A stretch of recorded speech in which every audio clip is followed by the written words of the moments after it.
looking at Big Ramy at 6 days out of Mr. Olympia. Unfortunately, no, he's not gonna do the Mr. Olympia. Apparently, he got a special invite, that's what George Farah told us, and he did not accept it. Why he didn't accept it, who the hell knows? I have no idea, because he is looking amazing. He's looking like a serious contender.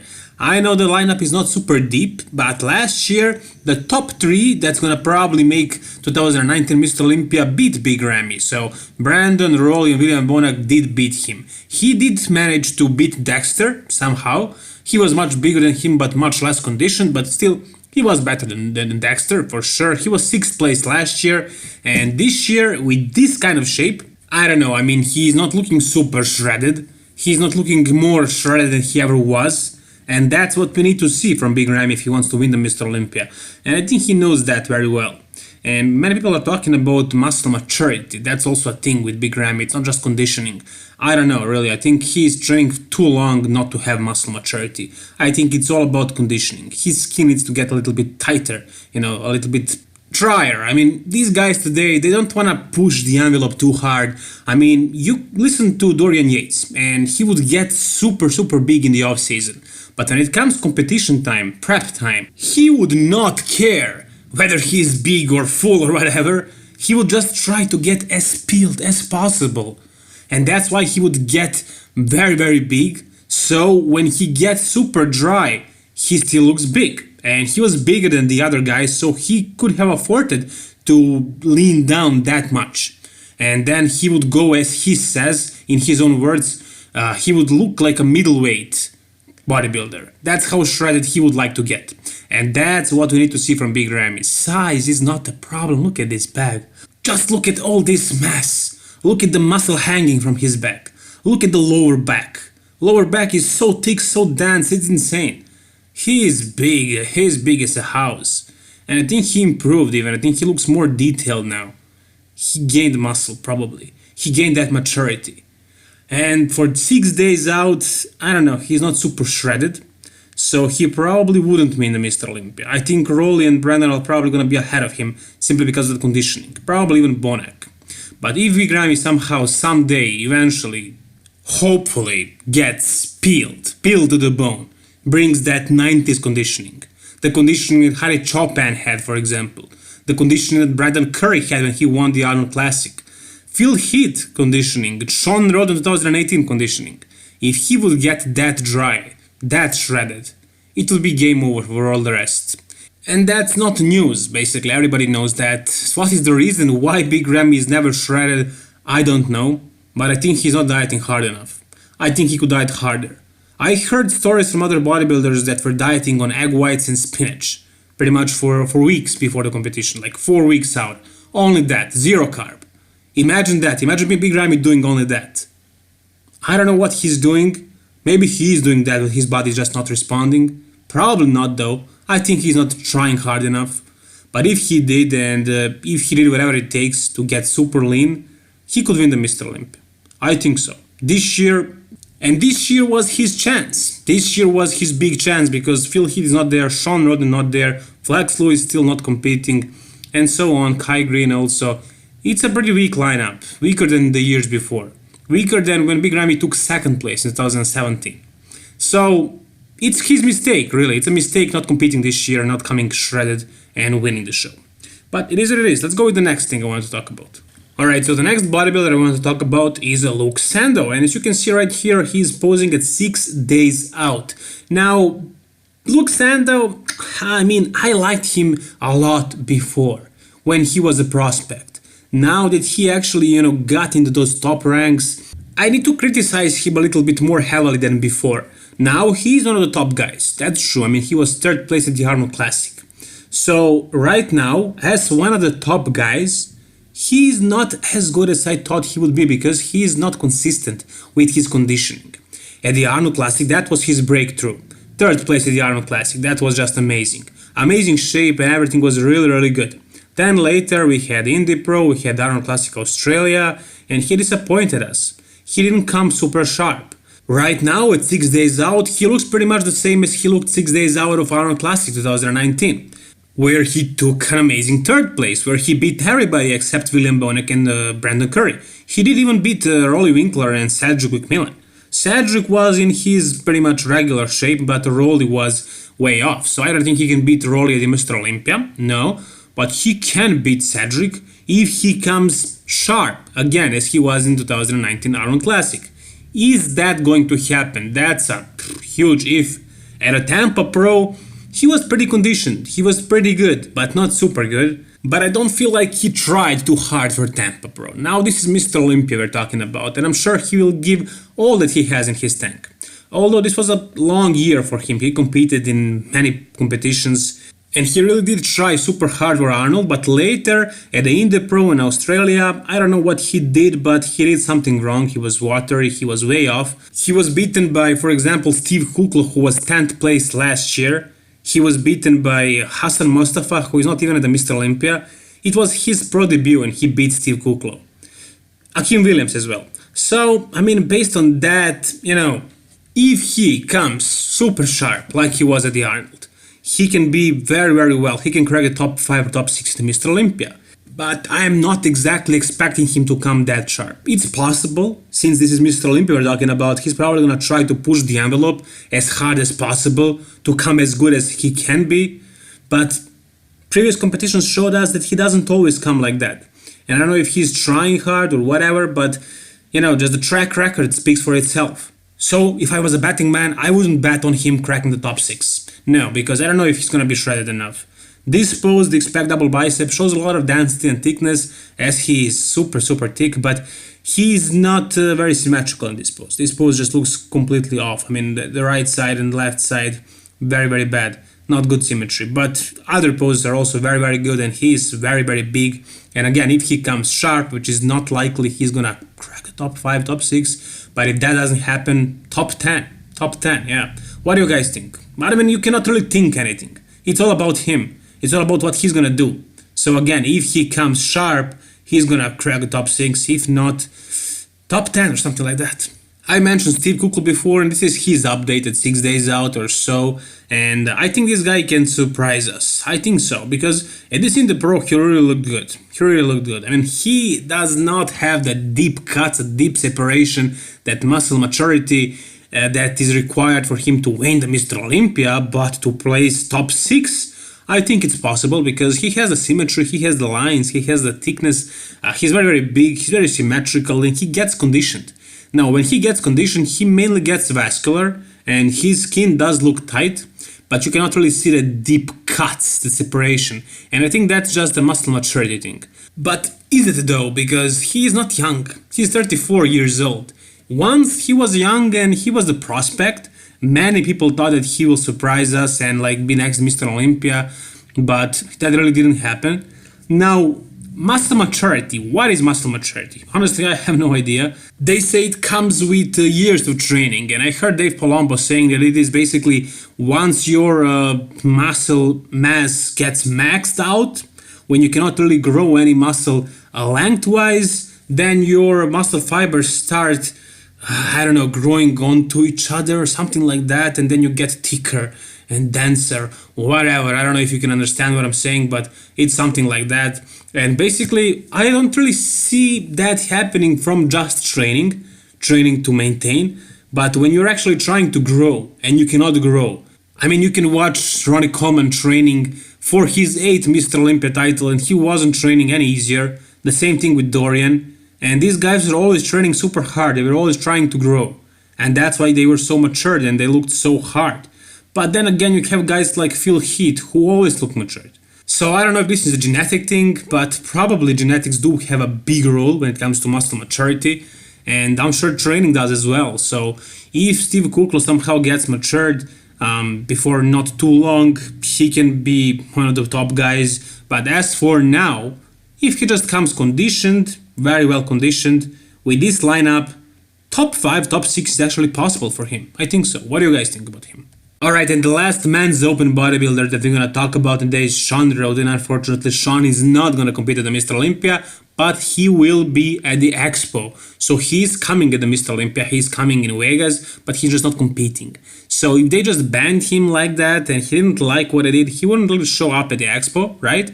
So I'm sure he had some conversation with them and they agreed that he is gonna skip this Mr. Olympia. I mean, this is just assuming, it just makes sense, it's logical, but who the hell knows what is the story behind. But Sean Roden, this is his most recent update and he looks good. He looks good, and I think they will let him compete next year once his problems are resolved.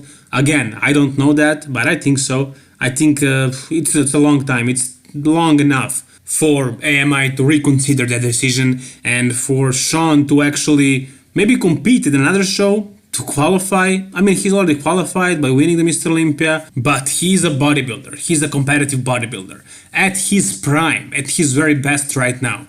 And that's how he makes a living. I mean, sponsors and everything, that's cool, that's great. But winning the competitions, it's also very good. I mean, it's a lot of money in that. So I'm sure he's going to compete next year or this year after the Mr. Olympia. Maybe he will do the Rock show, maybe some other shows, because he's not banned from the IFBB, he's just banned from the Mr. Olympia. And he's at his prime. He's one of the top bodybuilders of today. Last year he was the best one. And he can be the best one again. He is known for conditioning and he has the mass, he did not lose any muscle. So I'm really looking forward to seeing Sean Roden competing again at any stage really, but I'm really hoping that we're gonna see him next year at the Mr. Olympia against guys like Phil Heath, Big Ramy and Flex Lewis, yeah. So we'll see what happens, but let's see first what's happening in the 2018 Mr. Olympia. Maybe somebody else completely wins it. Imagine Steve Kuklo winning it, or I don't know, Luke Sando or Harry Chopin or something like that. I know it's not very likely, but imagine something like that happening. We have no idea who's gonna win it. Anybody can do it. Probably Brandon or Rolly or William Bonek, but some of these guys most likely, but anything is possible once again. Anyways, let's go to the next thing. Let's do some classic physique talk. Let's talk about Chris Bumstead right here. So this is his most recent update, and many times before the Mr. Olympia I was looking at Chris, especially his lower body, and I was thinking, well, he needs to get a little bit drier in his lower body, but when the Mr. Olympia comes, he's ready. So he knows his thing, he knows how to get dry, and I'm sure the conditioning is not going to be a problem this year. Without the kidney problems, the water retention is also not going to be present. So I'm sure Chris will be at his best. And is that going to be enough to beat Brian? Well, until this point, I was pretty sure that it's going to happen. I was pretty sure that Chris is going to win the Mr. Olympia, but right now, honestly, I don't know. I don't know, because Brian really didn't make a lot of progress for the past couple of years. And I was expecting him to come the same as he was last year. And I thought, if he comes the same, and if Chris comes improved because of the fact that he's not having kidney issues and therefore no water retention problems, Chris would win the Mr. Olympia. But man, Brian made some progress actually. Let me show you this photo. Wow, he really looks good. He really looks good. And he said it himself, he never tried as hard as he's trying this prep for the Mr. Olympia. I think that's exactly because he knows that last year he won only by 1 point, and that was because Chris was off. So this year Chris will not be off, hopefully, most likely, and that means that if Brian comes the same as he was last year and Chris comes a little bit better, he would win, as I said a million times before. But that's why Brian worked so hard, and right now he looks better than last year, I think. I think he looks thicker and harder. And I mean, look at those biceps. That's something that Chris cannot match. Now, if you take a look at his lats, they are not as wide as Chris's, nor are his proportions really. I mean, leg length to torso length ratio. Chris has that much better. But as far as the muscle maturity, the density, the thickness, the conditioning and everything, the details, many details on Brian's body, he's better in that regard, basically. And one more thing, look at his back. Chris cannot match this back. He is not even close. Not even close. Brian has much better back, and I think this year it looks better than ever. It looks probably better than George Peterson's. It's in that ballpark. So it's gonna be an epic battle, that's for sure. And who's gonna end up victorious? Hell no, I have no idea. I have no idea at this point. I thought it's gonna be Chris, but seeing how much Brian improved and how good he's gonna be, I don't know really. But I do know one thing, it's gonna be an amazing show. And I can't wait to watch it. I can't wait to see these two guys collide. And it's probably gonna make your top 2, but who's gonna win it? Let's see. Let's wait and see. But against this back, Chris really needs to bring something special if he wants to win. And we have a physique update of Keon Pearson, who is having an amazing set of legs, very good V-taper and a great vacuum and great arms, but the mass in his chest is lacking, and I just don't think he is on the level of these top guys. The most impressive part of his physique, alongside with his arms, his crazy biceps, is his rib cage. He really has some really good ribs.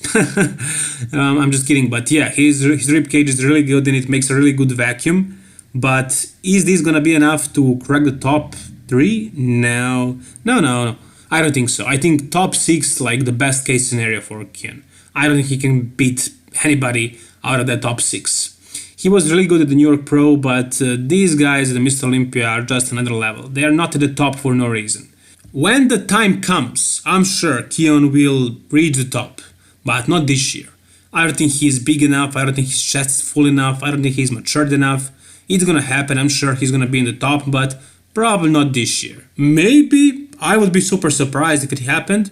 Anything is possible, as I always say, but based on these photos and their previous performances, I think top 6 is a little bit too much for Keon this year. This year, next year, maybe. Also, I have to mention David Hoffman, the Hoff. This guy has so many fans. He's German, and so probably all the Germans are cheering for him in classic physique. And I must say that he is improved. I think this year he looks better than the last year. He got fuller a little bit, don't you think? I think so. I think he got a little bit fuller and he is very, very conditioned. He has a tight skin, he has that graininess. And for that reason, when you have graininess, you have details, and details are very important in classic. Size is not that important. What is most important is details, because those details are gonna make you look more impressive when you have a weight cap. So this guy right here, Hoffman, David Hoffman, he can be a very nice surprise in classic physique. I mean, these two photos, they are recent, yeah. In this photo right here, his lats are really looking amazing, and he looks overall fuller and bigger than he was before. That rib cage is also very good, the stomach looks very aesthetic. I mean, his calves and his forearms could be a little bit bigger, and his arms as well, his triceps. But still, I mean, this torso, the lats and the chest and the vacuum, half vacuum, and the shape of his abs really does look aesthetic, really does look classic. I cannot really say anything bad about this pose, he really looks good in it. I'm not a huge fan of his physique, but this time around, with his most recent physique updates, I think I can say that he looks better, and maybe he will do better as far as placings at the Mr. Olympia. We also have a physique update of Henry Pierre Ano. I don't really have much to say about him. He was 4th last year. He really does look good. I mean, he has that X taper. Legs are also big and shoulders are wide, lats are there, waist is small. Not the stomach so much. His stomach is a little bit bloated, but the waist, structurally speaking, is small. His arms are very full and dominant. He has a great back. He is suited for open bodybuilding. I don't know what he's doing in classic, but if he can cut the weight, then sure, why not? But I think he should focus on open. We also have a physique update of another classic physique Olympian, Kirill Kundaliev. I hope I didn't butcher that name. He's Ukrainian, and he looks very good. I don't really have much to say about this guy, to be honest. I don't really know much about him. All I know is he will be at the Mr. Olympia, that he reminds me of Chris Bumstead. He looks bigger than Chris, fuller, but we'll see how he does. After we find out how did he do, we can make more comments on his physique, but as for now, he looks great. He looks big and full and vascular and ready to compete at the Mr. Olympia. Now, for the end of this video, you're gonna have Ronnie Coleman, another update, another training video. And as you can see, he is training his shoulders. He doesn't stop with his workouts, and he wrote an interesting description in this video. So let me read this for you. We are exactly 1 week away from the Mr. Olympia. Been working on my conditioning lately. Now all I have to do is add about 3 to 4 inches on my arms and legs, and I'll be ready to step on the stage once again. Well, maybe 10 inches to my legs. Well, if I can do that by next Saturday, I will definitely be on stage competing. Something I think is impossible to do. Oh well, it was a good thought for a minute there. That's probably as close as I'm gonna ever get to competing again. In the meantime, I'll just stick to trying to get in better shape. I will be at the Mr. Olympia Expo signing copies of my new book, blah blah blah. Anyways, Ronnie Coleman was talking about a comeback. And he's qualified for life, of course, by winning one Mr. Olympia, and he won 8 of those. And it wouldn't really be too crazy for me to actually even see him competing one day, because knowing his mindset, it wouldn't be too crazy. Oh, with this kind of body, he wouldn't do really good. He wouldn't do very well, but who knows what can happen in a couple of years. Kevin Levrone did it, many other guys came back. Maybe Ronnie Coleman does it eventually, but probably not. Anyways, thought it was funny to read this to you, and if you guys enjoyed this entire video, please like it. If you want to see more videos like this, all kinds of bodybuilding updates and uploads and all kinds of bodybuilding stuff, you know what to do. Subscribe to my channel. Once again, thank you very much guys for watching. All the best. Bye bye.